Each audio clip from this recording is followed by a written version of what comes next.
Where did you just buy this this mask today, or have you owned this? I'm embarrassed to say that I own it. Okay. What was the occasion that made you buy this? It was a very good deal at a yard sale. Can't beat that. So it's a used head. One is for $3. It's priceless. No, It's priceless. I've done a lot worse for $3.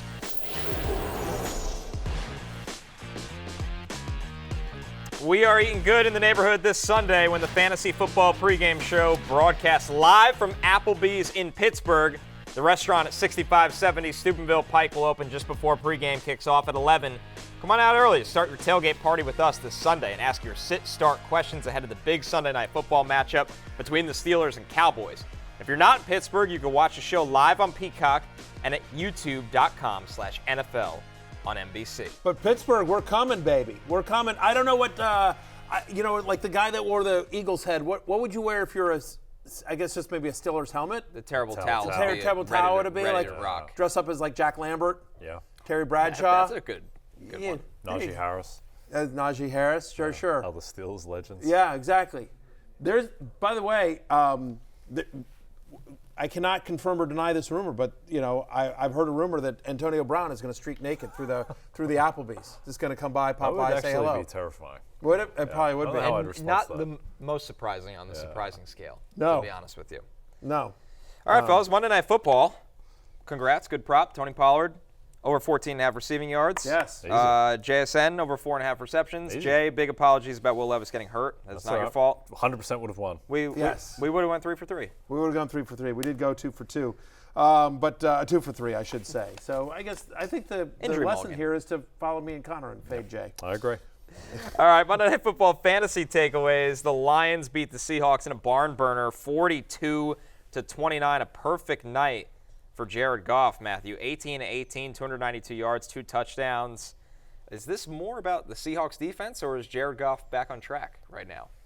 I think it's probably a little bit more about game script and the Seahawks defense. Listen, obviously, Jared Goff played great. You can't go 18 for 18 and not say he didn't go great. I mean, 27.2 fantasy points. He finishes as the 4th best quarterback in fantasy this week.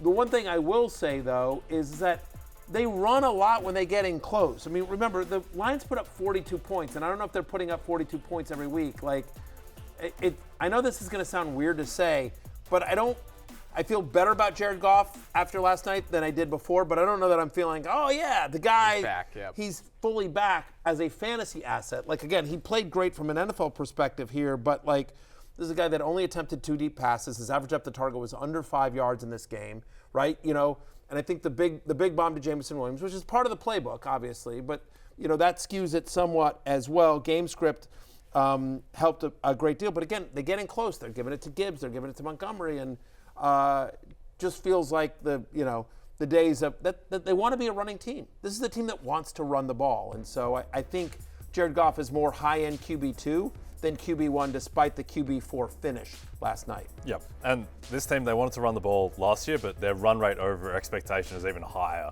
this season. So they're leaning more into the run. That might be correlated with Goff struggling so much in the first 3 weeks. He obviously righted the ship here, but with the running backs, like both of these guys, they're just startable every week in this offense. Behind this offensive line, Gibbs getting more goal line work is interesting. Montgomery obviously has probably the play of the game with that epic catch and run where he shredded about 10 Seahawks defenders.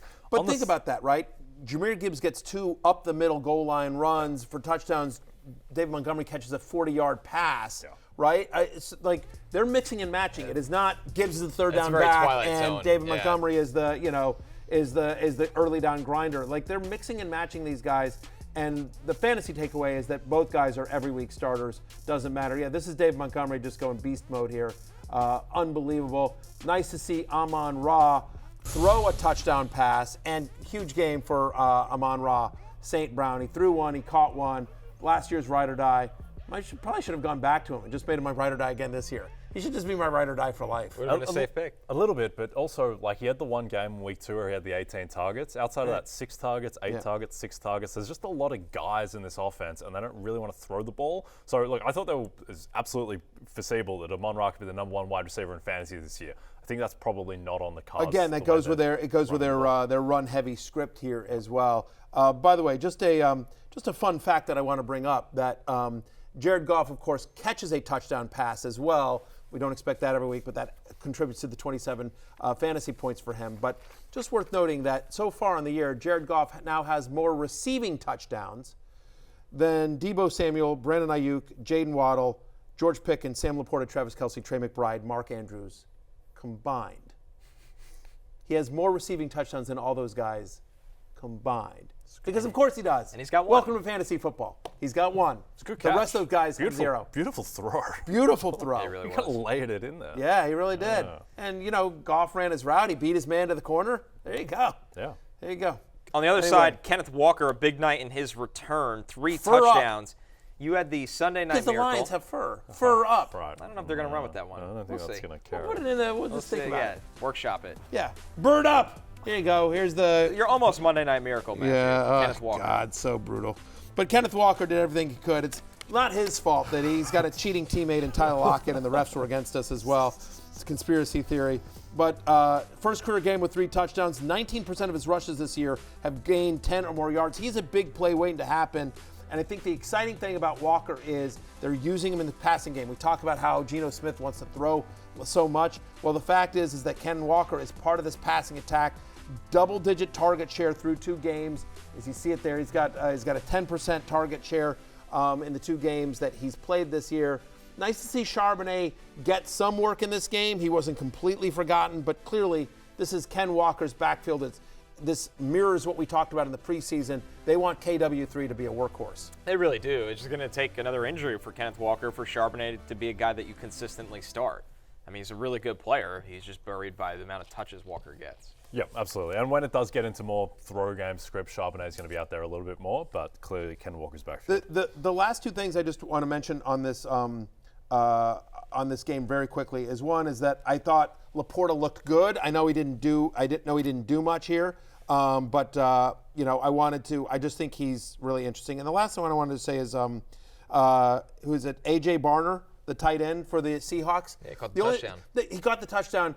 I'm not saying he's a fantasy option, but just if you're in a deep dynasty league where you're desperate for tight ends, like I am in deep dynasty leagues, I thought it was interesting that Buck and Aikman brought up the fact that Campbell and Ben Johnson Ryan Grubb mentioned to them that A.J. Barner is going to be a thing this year. At some point, he's going to be a contributor. Because they meet with the coaches, and the fact that they bring up A.J. Barner, that Ryan Grubb brings up A.J. Barner randomly, just that sort of piqued my interest. I think if you're in a deep dynasty league, put in a bid on A.J. Barner.